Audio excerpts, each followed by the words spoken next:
Good morning dear students. Civil war room में आप सभी का स्वागत है। पिछले लेक्चर में अपने सिंपल स्ट्रेस और स्ट्रेन के जो क्वेश्चंस हैं और उसकी थ्योरी थी, उसके जो 7 पार्ट्स थे उनको डिस्कस किया था। अब अपने नया चैप्टर स्टार्ट करने जा रहे हैं, स्ट्रेन एनर्जी, जिससे संबंधित कुछ एक क्वेश्चन है। स्ट्रेन एनर्जी होती है वो एक्शियल लोडिंग के कारण भी आती है, शियर लोडिंग के कारण भी आती है, बेंडिंग मोमेंट के कारण भी आती है, इसी प्रकार टॉर्सन के कारण भी आती है। तो यहाँ पर अपने केवल एक्शियल लोडेड का केस है और जो शियर लोडिंग का केस है वो इस चैप्टर में डिस्कस करेंगे। नेक्स्ट चैप्टर जो एसएफटी बीएमडी का है, जिसमें अपने बेंडिंग मोमेंट की कंसेप्ट आएगी, उसी चैप्टर के अंदर अपने बेंडिंग मोमेंट के कारण आने वाली एनर्जी है उसी चैप्टर के अंदर डिस्कस करेंगे। तो सबसे पहले स्ट्रेन एनर्जी के क्वेश्चन करने से पहले इसके जो बेसिक कंसेप्ट है वो आपको बता देता हूँ। सबसे पहली बात देखो, स्ट्रेन एनर्जी क्या होती है कि जैसे मान लो ये कोई एक का बार है, अपने इसको जब खींचा जाता है इस तरह से तो इसके अंदर स्ट्रेन डेवलप हो जाता है। तो जब इसको खींचते हैं तो उस फोर्स के द्वारा इस बार पर इसको डिफॉर्म करने के लिए, इसमें स्ट्रेन लाने पर के लिए इस पर कार्य करना पड़ता है, जो कि इसकी एनर्जी के रूप में स्टोर हो जाता है, जिसको अपने स्ट्रेन एनर्जी कहा जाता है।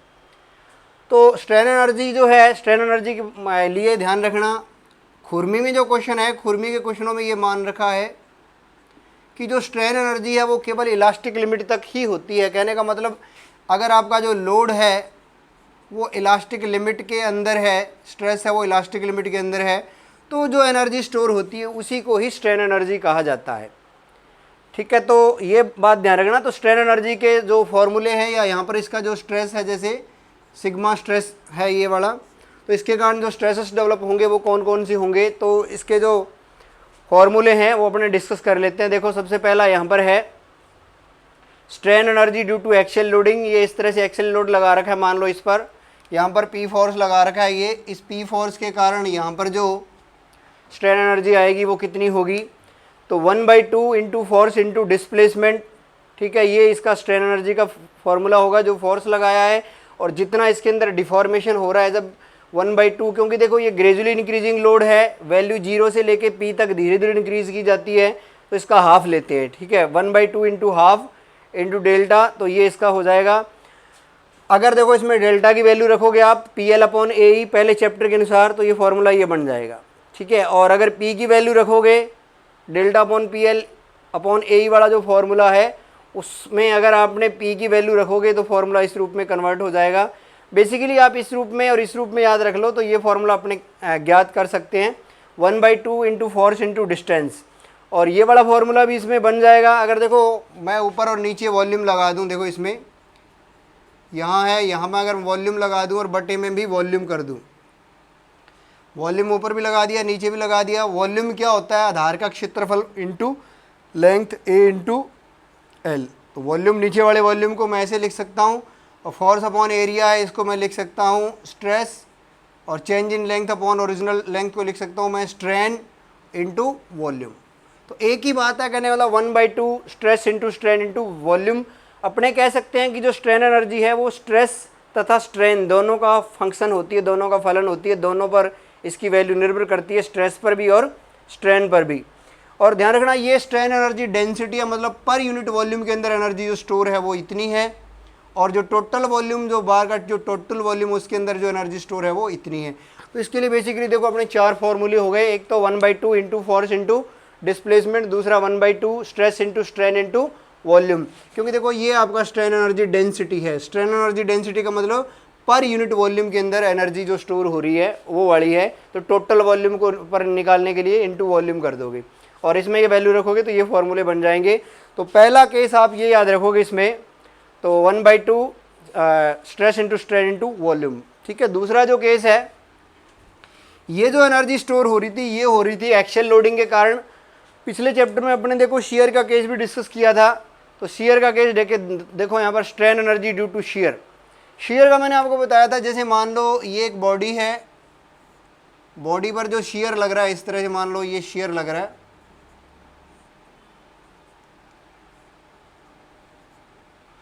तो ये आपका शियर है। शियर के कारण जिस पर जो इसका जो 3D डायग्राम है वो इस तरह से होगा। एक जैसे क्यूब है, ये इस क्यूब पर ये 2 डायमेंशनल स्ट्रेस लग रहा है, क्यू आपको स्ट्रेस दिख रहा है, शियर है क्योंकि ये सरफेस के पैरेलल लग रहा है। जो सरफेस उसके पैरेलल लग रहा है, इस शियर के कारण भी स्ट्रेन एनर्जी स्टोर होगी, तो वो कितनी होगी, Q square upon 2n into volume. मतलब आपका ये तो स्ट्रेन एनर्जी डेंसिटी है, क्यू स्क्वायर अपॉन 2n है, जो क्यू स्क्वायर अपॉन 2n ये तो स्ट्रेन एनर्जी डेंसिटी। इसी प्रकार इसको वॉल्यूम से मल्टीप्लाई कर दोगे तो आपकी टोटल एनर्जी स्टोरेड है वो आ जाएगी। ध्यान रखना यहाँ n है मॉडुलस ऑफ रिजिडिटी, क्योंकि शियर के केस में बात करते हैं मॉडुलस ऑफ रिजिडिटी का या शियर मॉडुलस का, उसमें अपना मॉडुलस ऑफ इलास्टिसिटी आता है और इसमें मॉडुलस ऑफ रिजिडिटी आता है, तो Q square upon 2n into volume. तो जब भी शियर का क्वेश्चन आए तो आप ये वाला फॉर्मूला याद रखना। क्वेश्चन वाले में देखो, क्वेश्चन को समझने से पहले ये जरूर देख लिया करो इस पर लोडिंग किस प्रकार की लगा रखी है। अब उसमें देखो कुछ एक बेसिक टर्म्स यूज हो रहे हैं। देखो रेजिलेंस होता है, प्रूफ रेजिलेंस होता है, मॉडुलस ऑफ रेजिलेंस होता है, शियर रेजिलेंस होता है, मॉडुलस ऑफ शियर रेजिलेंस है। तो ये क्या क्या है तो आपको मैं बता दूं। इसमें देखो सबसे पहला है आपका रेजिलेंस। खुरमी के क्वेश्चन करते टाइम विशेष रूप से ध्यान रखना, खुरमी के क्वेश्चनों में एक बात आप ध्यान रखना, उसमें एनर्जी बराबर स्ट्रेन एनर्जी नहीं माना गया। एनर्जी और स्ट्रेन एनर्जी को भिन्न भिन्न माना गया। अगर आपने एनर्जी वर्ड लिख दिया स्ट्रेन एनर्जी की जगह तो वो गलत माना जाएगा। इन क्वेश्चनों को करते टाइम ये ध्यान रखना, क्योंकि देखो इसने खुरमे ने ये कहा है कि पहली बात देखो स्ट्रेन एनर्जी क्या होती है। स्ट्रेन एनर्जी जो होती है वो क्या होती है, तो जो energy stored with in elastic limit होती है, जो energy stored with in elastic limit, कहने का मतलब अपना जो स्ट्रेस है जो अपने लगाया है, जो स्ट्रेस है, जैसे मान लो अपने स्ट्रेस स्ट्रेन डायग्राम देखा जाए तो यहाँ भी इसकी मान लो इलास्टिक लिमिट है ये, तो आपका जो स्ट्रेस है इस बी से कम ही होना चाहिए, इस रेंज के अंदर ही होना चाहिए। इससे ज़्यादा है तो जो एनर्जी स्टोर होगी उसको स्ट्रेन एनर्जी नहीं मान रखा। स्ट्रेन एनर्जी का मतलब मान रहा है केवल कि ऐसी एनर्जी स्टोर जो लोडिंग है वो इलास्टिक लिमिट के अंदर लगाई जाए, तो जो एनर्जी स्टोर होगी उसको अपने स्ट्रेन एनर्जी कहा जाता है। दूसरा इसमें रेजिलेंस। रेजिलेंस का भी सेम वही है। देखो यहाँ पर एनर्जी वर्ड लिखा है और यहाँ पर अब लिखोगे आप स्ट्रेन एनर्जी। एक्चुअल में देखो बेसिकली बात किया जाए तो स्ट्रेन एनर्जी और रेजिलेंस एक ही होता है, लेकिन फिर भी इनमें थोड़ा सा डिफरेंस मान रखा है यहाँ पर।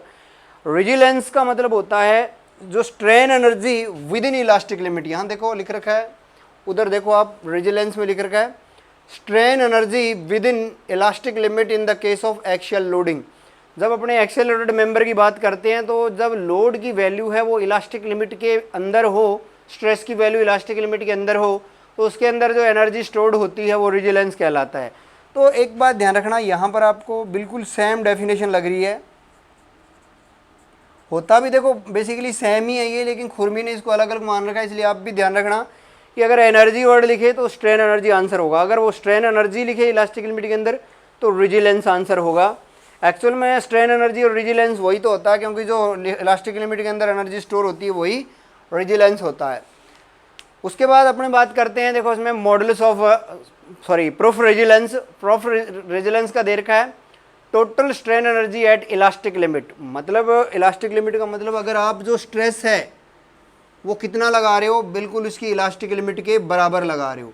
एक तो देखो इलास्टिक लिमिट के अंदर, उसकी रेंज के अंदर कितना भी हो सकता है, और एक जो मैक्सिमम वैल्यू है, जो उसकी मैक्सिमम वैल्यू है, जो आप maximum energy elastic strain energy जो अपने स्टोर कर सकते हैं वो कहलाता है इसमें प्रूफ रेजिलेंस। देखो रेजिलेंस का मतलब होता है एनर्जी इतनी भी हो सकती है, यहाँ तक भी स्ट्रेस हो सकता है, यहाँ पे भी हो सकता है, यहाँ भी हो सकता है, लेकिन प्रूफ रेजिलेंस का मतलब आपका जो स्ट्रेस है वो इलास्टिक लिमिट के बराबर ही होना चाहिए, या यूँ कहो कि जो मैक्सिमम इलास्टिक स्ट्रेन एनर्जी होती है या जो टोटल स्ट्रेन एनर्जी होती है, टोटल स्ट्रेन एनर्जी, उसको बोला जाता है मॉडुलस ऑफ रेजिलेंस। इसके बाद प्रूफ रेजिलेंस। उसके बाद थर्ड है मॉडुलस ऑफ रेजिलेंस। तो जो ये प्रूफ रेजिलेंस होता है, प्रूफ रेजिलेंस ये क्या टोटल होता है, पूरे वॉल्यूम के अंदर स्टोर होता है। अगर मैं बात करूं मॉडुलस ऑफ रेजिलेंस की, मॉडुलस ऑफ रेजिलेंस की बात करें तो वो क्या होगा, प्रूफ रेजिलेंस अपॉन वॉल्यूम। मतलब प्रति इकाई आयतन, कोई भी बार है वो तो टोटल वॉल्यूम के अंदर जो स्टोर टोटल एनर्जी होती है वो तो प्रूफ होता है, लेकिन प्रति इकाई आयतन में मतलब स्ट्रेन एनर्जी डेंसिटी को स्ट्रेन एनर्जी डेंसिटी, डेंसिटी का मतलब प्रति इकाई आयतन में जो एनर्जी स्टोर होती है टोटल, उसको बोला जाता है मॉडुलस ऑफ रेजिलेंस। यहाँ देखो लिखा है strain energy density, strain energy per unit volume at elastic limit. Elastic limit पर जो प्रति इकाई आयतन में जो एनर्जी स्टोर होती है उसको बोला जाता है मॉडुलस ऑफ रेजिलेंस। तो यहाँ पर ये सब बातें कर रहे थे 1 2 3, ये तीनों की तीनों हैं जो आपकी एक्सेल लोडिंग से संबंधित है। अब 4 नंबर में देखो शियर रेजिलेंस। तो शियर रेजिलेंस भी बिल्कुल वैसे ही होता है इसमें कि जब शियर लोडिंग लगाते हैं, शियर लोडिंग का मतलब लोड है अपने जो इस तरह से लगाएंगे,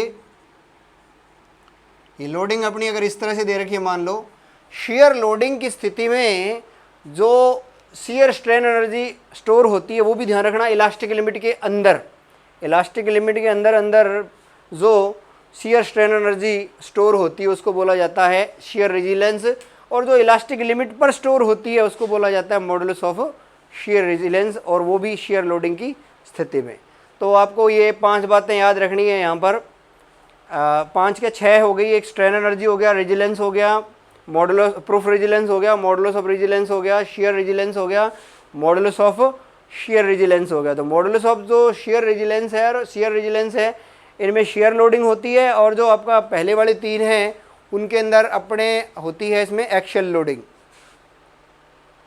इसके अलावा देखो फर्स्ट चैप्टर के अंदर अपने जैसे सेल्फ वेट की बात कर रहे थे, सेल्फ वेट के कारण जो एलोंगेशन आता है, सेम उसी प्रकार इसका जो बार है, जो ये बार का जो ये हैंगिंग बार है, ये लटकती हुई बार है, किसी छत वगैरह से लटक रही है ये बार इस तरह से, और इसका खुद का जो भार है उसका यूनिट वेट है जो वो लैम्डा है। इस लैम्डा के कारण इसके अंदर डिफॉर्मेशन आएगा, डिफॉर्मेशन आएगा, स्ट्रेन आएगा, स्ट्रेन आने का मतलब इसके अंदर एनर्जी स्टोर होगी, एनर्जी स्टोर होगी वो आप इस फॉर्मूले से कैलकुलेट कर सकते हो। तो जब अपने कभी भी हैंगिंग के लिए अपने स्ट्रेन एनर्जी स्टोर करवाए खुद के भार के कारण, तो उसका फॉर्मूला आप ये दे सकते हो।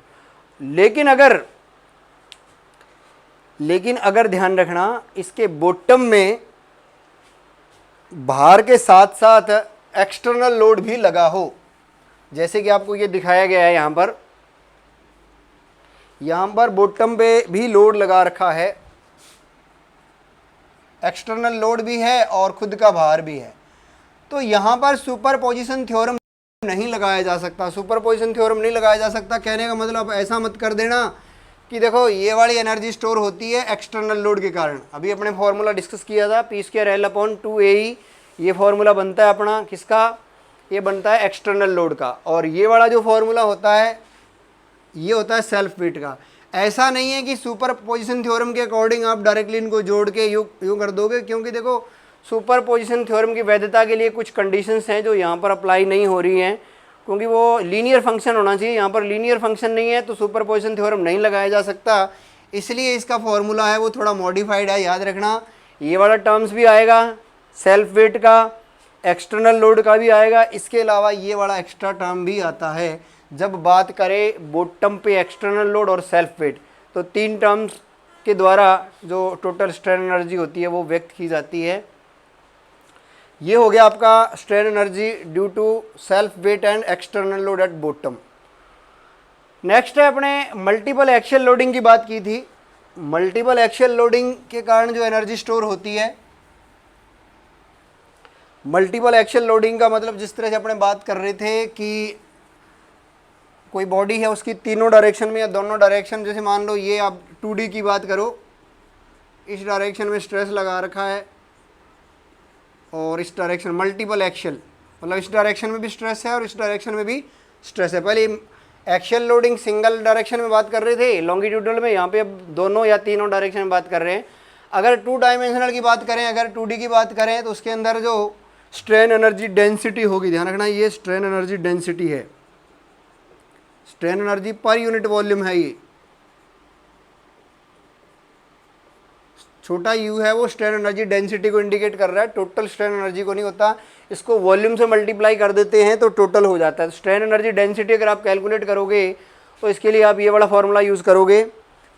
2D के अंदर σ1² प्लस σ2² माइनस σ1 σ2 me मतलब 1/m क्या होता है, म्यू होता है, पॉइजन्स रेशो। 1/m क्या होता है, म्यू मतलब पॉइजन्स रेशो। 2D के अंदर इसके लिए ये फॉर्मूला होगा, और 3D के अंदर देखोगे अगर 3D के अंदर में एक टर्म्स और आ जाएगा, तीनों डायरेक्शन में लगा होगा। आपकी जो बोर्ड के परपेंडिकुलर डायरेक्शन है उस डायरेक्शन में मान लो सिग्मा 3 लग रहा हो बॉडी पर, तो आपका ये वाला फॉर्मूला काम में आएगा। इसमें sigma 1 square, sigma 2 square, sigma 3 square, और ये वाला फुल टर्म्स है, ये यूज़ होगा ये 3 डायमेंशनल के अंदर। तो जब देखो अपने इसकी बात करें, इनको प्रिंसिपल स्ट्रेस कहा जाता है। आगे अपने एक चैप्टर के अंदर डिस्कस करेंगे कि प्रिंसिपल स्ट्रेस क्या होते हैं। या बेसिकली अब याद रख लेना कि तीनों डायरेक्शन के अंदर इस तरह से अपने को प्रिंसिपल स्ट्रेस लगा रखे हैं या मल्टीपल एक्सियल लोडिंग लगा रखी है, तो इसके कारण जो एनर्जी स्टोर होगी वो इतनी होगी। उसके बाद नेक्स्ट है हाइड्रोस्टैटिक प्रेशर की बात करें अगर, हाइड्रोस्टैटिक प्रेशर का मतलब अगर आप जैसे गुब्बारे को फुलाते हो तो उसकी सभी डायरेक्शन में प्रेशर लगता है, मतलब all round pressure, sigma 1 sigma 2 sigma 3 सब बराबर हो जाएं। यहाँ 3 डायरेक्शन मान रखी हैं, ये भी सिग्मा ये भी सिग्मा ये भी सिग्मा, सभी डायरेक्शन के अंदर सिग्मा मतलब इक्वल प्रेशर लगा हो, तो उसके कारण जो उसको बोला जाता है हाइड्रोस्टैटिक प्रेशर। उसके कारण जो एनर्जी स्टोर होती है वो होती है जो ऑल राउंडर अपने प्रेशर लगा रखा है, सिग्मा स्क्वायर अपॉन 2K। के है यहाँ बल्क मॉडुलस। बल्क मॉडुलस देखो, पहले जब अपने एक्शन लोडिंग की बात की थी तब मॉडुलस ऑफ इलास्टिसिटी काम में आ रहा था, जब शेयर लोडिंग की बात की तब अपने मॉडुलस ऑफ रिजिडिटी काम में आ रहा था, और जब अपने बात कर रहे हैं हाइड्रोस्टैटिक प्रेशर की तो हाइड्रोस्टैटिक प्रेशर के केस में अपने बल्क मॉडुलस काम में आएगा। फॉर्मूला लगभग सेम ही है, उसमें अपना जो फॉर्मूला था वो कुछ इस तरह से था, इसको मल्टीप्लाई कर दोगे अपने। एक्चुअल में देखो ये जो 1/2 स्ट्रेस इंटू स्ट्रेन होता है, इसमें इसकी वैल्यू रख दो, इसकी वैल्यू रख दो, इसकी वैल्यू भी रख सकते हैं, क्योंकि अपने जानते हैं कि मॉडुलस ऑफ इलास्टिसिटी क्या होती है, स्ट्रेस अपॉन स्ट्रेन। तो ये आपका क्या हो जाएगा, ई हो जाएगा, तो इसकी वैल्यू आ जाएगी ई स्क्वायर अपॉन 2। इसकी भी वैल्यू रख सकते हो, ई बराबर क्या हो जाएगा, सिग्मा अपॉन ई। तो इसकी जगह अगर सिग्मा अपॉन ई रखोगे तो बन जाएगा सिग्मा स्क्वायर अपॉन 2E। तो ऐसा ही फॉर्मूला बिल्कुल देखो same, sigma square upon 2E और सिग्मा स्क्वायर अपॉन 2K। ई मतलब मॉडुलस ऑफ इलास्टिसिटी और ये modulus of bulk modulus of elasticity. तो जब भी हाइड्रोस्टैटिक प्रेशर की बात करें तो आप ये वाला फॉर्मूला काम में लोगे। नेक्स्ट अपने देखते हैं अब, कई बार क्या होता है अपने यहाँ पर जो भी चैप्टर अभी तक डिस्कस किए थे उसके अंदर लोड होता है वो ग्रेजुअली इंक्रीजिंग होता है। ग्रेजुअली इंक्रीजिंग का मतलब कि जैसे लोड है पहले 0 से फिर धीरे धीरे धीरे बढ़ते बढ़ते धीरे धीरे ग्रेजुअली इंक्रीजिंग उसकी वैल्यू P तक बढ़ती है। इस केस में इसमें जो स्ट्रेस डेवलप होता है वो अपन लोग जानते हैं फोर्स अपॉन एरिया होता है। लेकिन इसी लोड को अगर मान लो 0 है, 0 से एकदम बढ़ा के P कर दिया एकदम से सडनली, ऐसा नहीं कि धीरे धीरे बढ़ा रहे, अब सडनली बढ़ा दिया तो इसमें स्ट्रेस की वैल्यू ये नहीं होती, उस केस में स्ट्रेस की वैल्यू होती है 2P अपॉन A। और इसी प्रकार इसका जो डिफॉर्मेशन देखते हैं वो होता है PL अपॉन AE, और इसका जो डिफॉर्मेशन होता है वो 2PL अपॉन AE। तो जो नेक्स्ट आपको जो मैंने बता रखा है देखो ये बड़ा, इसमें यही बता रखा है stresses and deformation in suddenly applied load. Suddenly applied के केस में अपने फॉर्मूला होगा वो इस तरह से हो जाएगा 2PA अपॉन A और 2PL अपॉन AE। और ग्रेजुअली इंक्रीजिंग लोड के केस में बेसिकली अपने जो यूज़ करते हैं वही यूज़ होता है। और लास्ट में देखो आपके इसके जो क्वेश्चन है, छोटा सा चैप्टर था ये, इसकी जो बेसिक थ्योरी थी मैंने आपको बता दिया। डिटेल्ड के लिए आप बुक पढ़ सकते हो या फिर जो नोट्स हैं उनको चेक कर सकते हो। शॉर्ट जो रिवीजन है जिससे आपके क्वेश्चनों में कोई दिक्कत नहीं आएगी, ठीक है, ये कर सकते हो। और ये आपके गुप्ता एंड गुप्ता के क्वेश्चन हैं। गुप्ता एंड गुप्ता में क्वेश्चन नंबर 124 से लेके 128, 124 से 128, question number 175, question number 191, question number 192, question number 214, question number 275 और क्वेश्चन नंबर 325 और क्वेश्चन नंबर 358। ये गुप्ता एंड गुप्ता के अंदर क्वेश्चन है। खुरमे के अंदर डायरेक्टली 112 से क्वेश्चन नंबर 126। तो ये वाले क्वेश्चंस इसके अंदर हैं, तो इन क्वेश्चंस को डिस्कस करेंगे अपने अभी।